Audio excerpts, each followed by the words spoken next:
Assalamualaikum warahmatullahi wabarakatuh.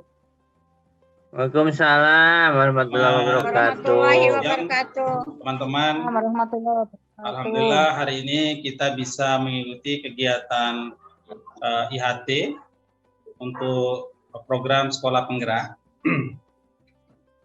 Dan terima kasih teman-teman yang bisa ikut sebagai peserta di classroom saya.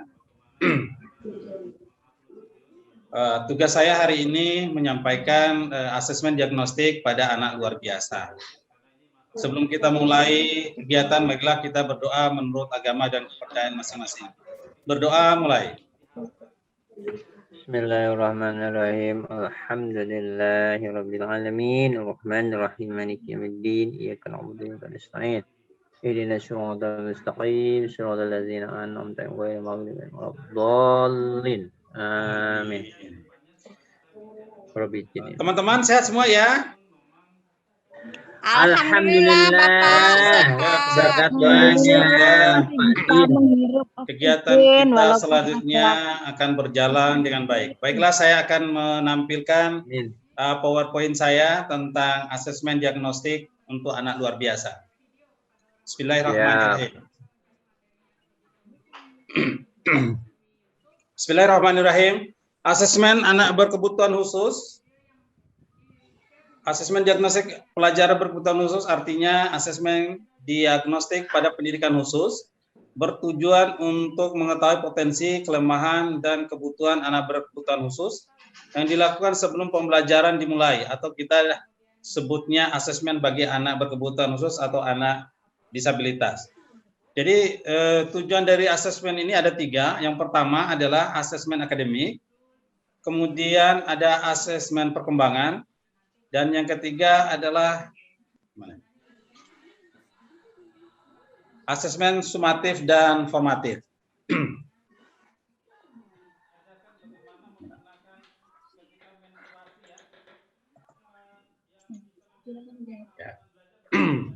Contoh dari asesmen akademik adalah ini, kemampuan di atas fasenya akan mendapatkan program pengayaan misalnya. Kemudian ada kemampuan pada fase akan mengikuti pelajaran sesuai pada kelasnya. Kemudian kemampuan di bawah fasenya nanti kita akan menyesuaikan dengan kebutuhan peserta didik.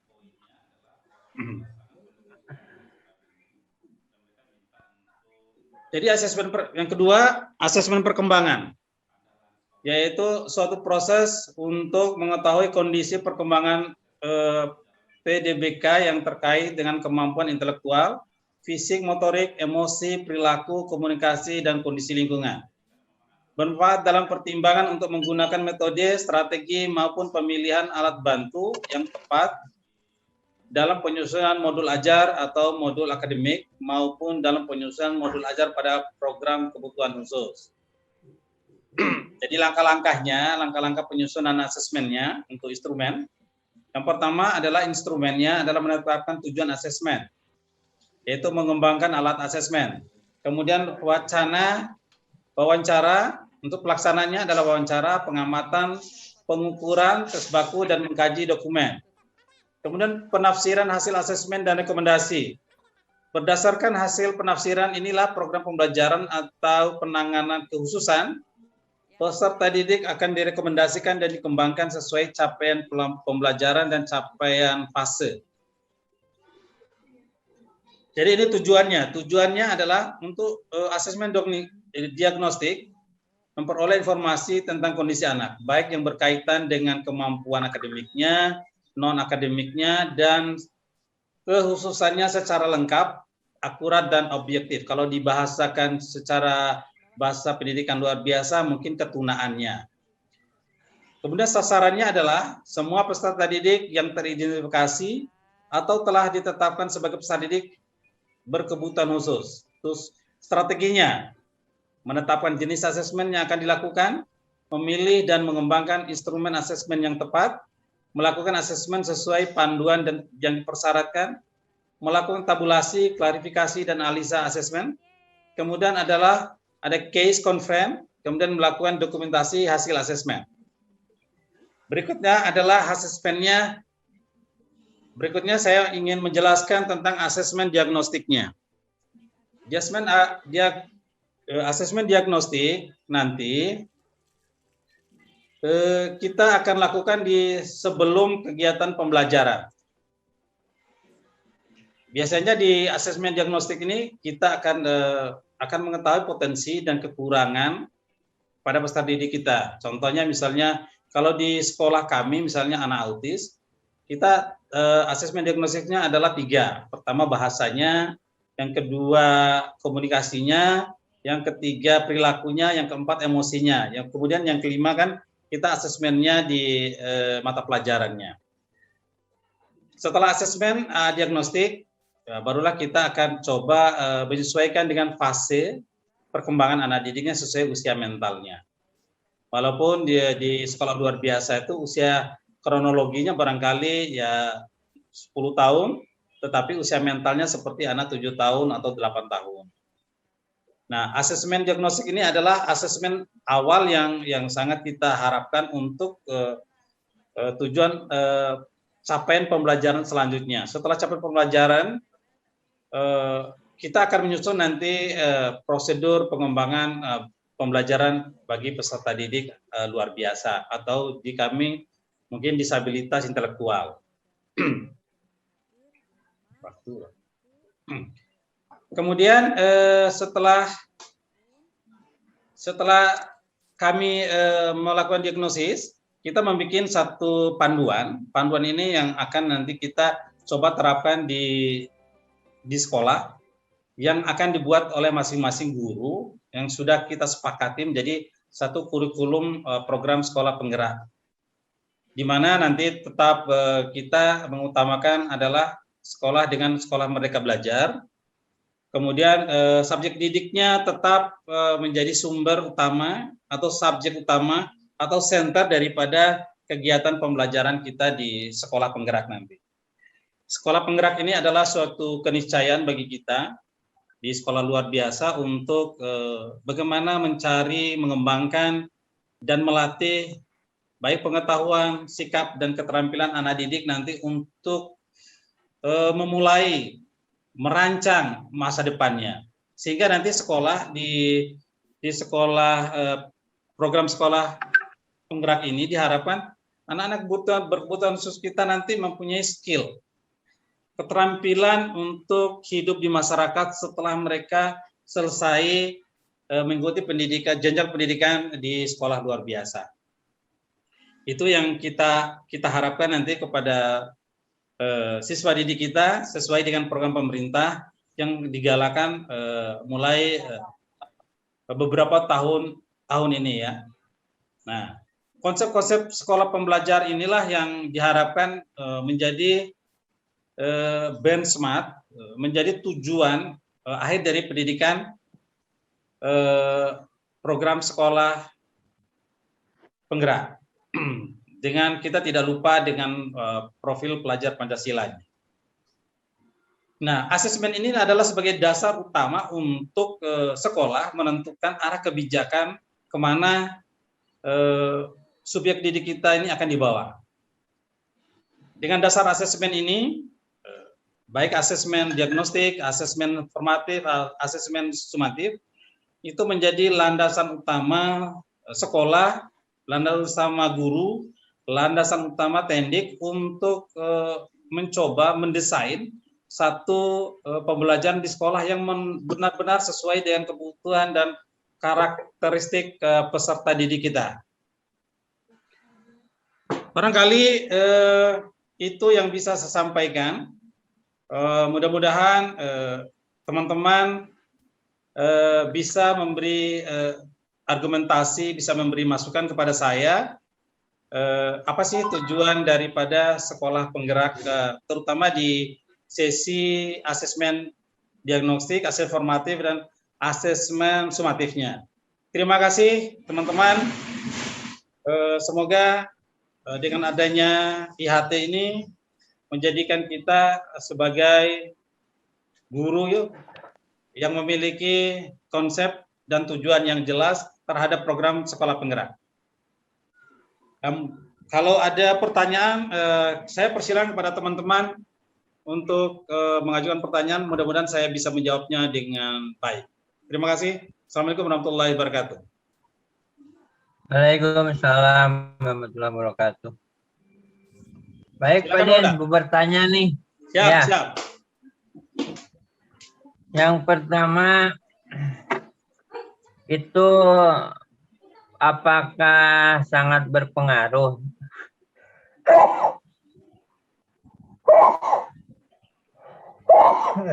kedinginan masalah fase Pak. Ya, fase. Fase. Itu yang dimaksud fase apa sama PBDK. PDBK. Ya. PDBK. Terus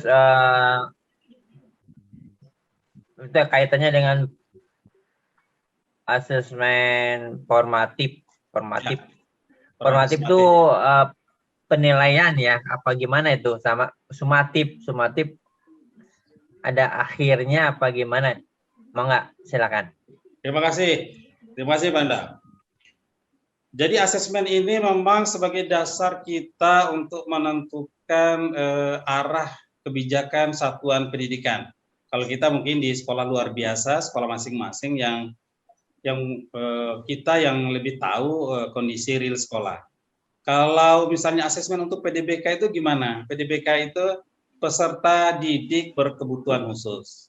Jadi artinya kita mengasesmennya, asesmen diagnostiknya, pertama yang saya ketahui barangkali begini Pak Undang, kita mengasesmen yang pertama adalah anak ini ketunaannya apa. Setelah kita tahu ketunaannya, kita baru nanti mengarah pada karakteristiknya. Setelah tahu karakteristiknya, baru nanti kita asesmen untuk mengetahui kemampuan akademiknya. Nah, misalnya usia kronologisnya mungkin 10 tahun ya. Tetapi pada kenyataannya kan usia mentalnya 8 tahun. Artinya 2 tahun sebenarnya selisihnya. Nah, usia mental itulah yang kita akan kembangkan. Misalnya kalau anak autis dengan usia mental 8 tahun, berarti dia sudah bisa hitung kira-kira 1 sampai 100. Tetapi kalau bagi anak yang dengan usia mental 8 tahun, dengan ketunaan retardasi mental atau tunagrahita, barangkali dia bisa hitung 1 sampai 10 itu sudah bagus. Nah, karena memang untuk anak autis adalah anak-anak yang menyukai bidang eksak, bidang matematika, artinya kan tidak terlalu sulit buat mereka. Dan asesmen ini adalah sebagai fondasi kita untuk menentukan Merdeka Belajar anak-anak, mereka bisa memilih dan guru bisa menentukan. Kira-kira misalnya subjek didik kita namanya si Anto gitu ya. Si Anto ini potensi akademiknya gimana, perilakunya bagaimana, kemudian komunikasinya gimana. Nah, inilah sebagai dasar asesmen kita untuk menentukan capaian pembelajaran selanjutnya. Kira-kira demikian Pak Undang yang bisa saya jelaskan. Mungkin ada, saya minta satu kali untuk Pak Undang bisa merefleksikan yang barangkali memberikan masukan juga buat saya. Kira-kira refleksinya untuk asesmen formatif sama sumatif itu kira-kira gimana menurut Pak Undang supaya saya lebih kaya juga pengetahuan tentang asesmen ini Pak Undang. Silakan Pak Undang. Mohon saya diberi semacam refleksi. Baik, Pak Din. Ya, mohon maaf, pemahaman saya itu maksudnya asesmen formatif kan penilaian ya. Jadi tolong dijelaskan ya tentang asesmen formatif. Jadi ada anggapan bahwa apakah asesmen itu hanya mendiagnostik buat awal saja, sedangkan yang saya tahu bahwa asesmen formatif itu semacam asesmen penilaian dini, ya penilaian awal. Jadi maksudnya mengetahui kelemahan dan kelebihan daripada peserta didik berkebutuhan khusus tersebut. Ya. Kemudian untuk asesmen sumatifnya, endingnya, akhirnya itu si anak itu bisa kita buat program untuk kebutuhan anak tersebut, ya. Jadi dalam suatu program itu barangkali kita harus lebih terfokus dari kelemahan-kelemahan yang ada di dalam diri si anak, ya, karakteristik yang ciri khas daripada si anak tersebut, apakah memiliki kelemahan di bidang akademis atau non akademis, tapi dia memiliki kelebihan dari skillnya, ya. Semacam contohnya ada anak saya itu belajarnya akademisnya hampir tidak bisa belajar, tapi dia memiliki skill dalam hal memainkan drum, itu autis itu, ya, memainkan drum sampai juara provinsi, ya, mewakili provinsi Banten ke tingkat nasional, maupun di tingkat nasional hanya mampu sebagai 10 besar. Nah, itu barangkali harus kejelasannya dalam materi ini untuk contoh-contohnya. Jadi tidak ada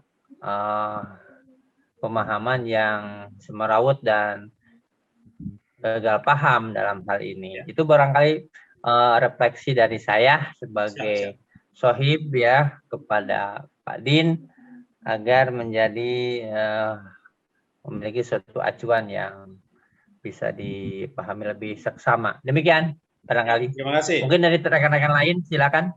Ya.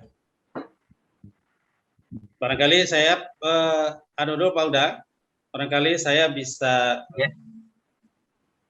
feedbacknya dulu, ya. Untuk asesmen formatif itu kan asesmen yang dilakukan oleh guru dengan panduan dasarnya hasil asesmen profil tadi, Pak.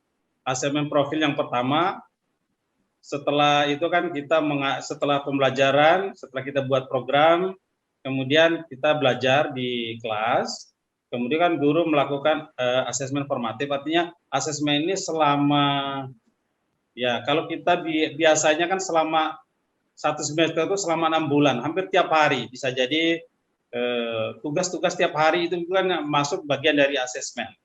Kemudian ulangan harian, mungkin dulu bahasa kita mungkin ulangan harian, mungkin sekarang kita mengganti dengan asesmen harian, gitu kan, penilaian harian. Kemudian asesmen tengah semesternya. Kemudian kan di endingnya nanti ada asesmen sumatifnya.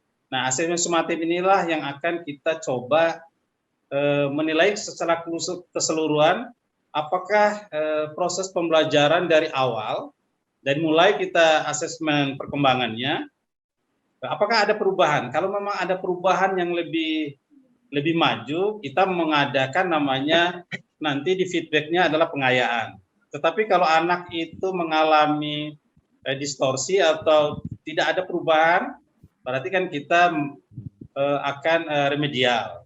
Nah, tetapi pada bagian kita yang di sekolah luar biasa,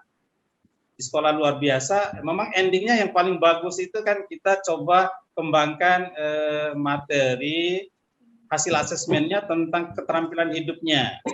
Mungkin tadi seperti yang Pak Undang paparkan tadi, bahwa ada anaknya memang jago drum. Nah, itu yang kita coba nanti kembangkan di sekolah. Artinya memang bakat, minat, serta kebutuhan peserta didik itulah yang akan kita coba kembangkan nanti di sekolah. Demikian kira-kira paparan saya, karena waktu juga yang membatasi kita, teman-teman. Waktu juga membatasi kita. Pada akhir sesi ini, barangkali dari Bu Latifah, mungkin 2 menit. Silakan. Ya, terima kasih. Pak Undang, tolong di-mute. Oh, ya. Assalamualaikum warahmatullahi wabarakatuh. Waalaikumsalam warahmatullahi wabarakatuh. Yang ingin saya tanyakan, untuk asesmen diagnostik itu dilakukan kapan?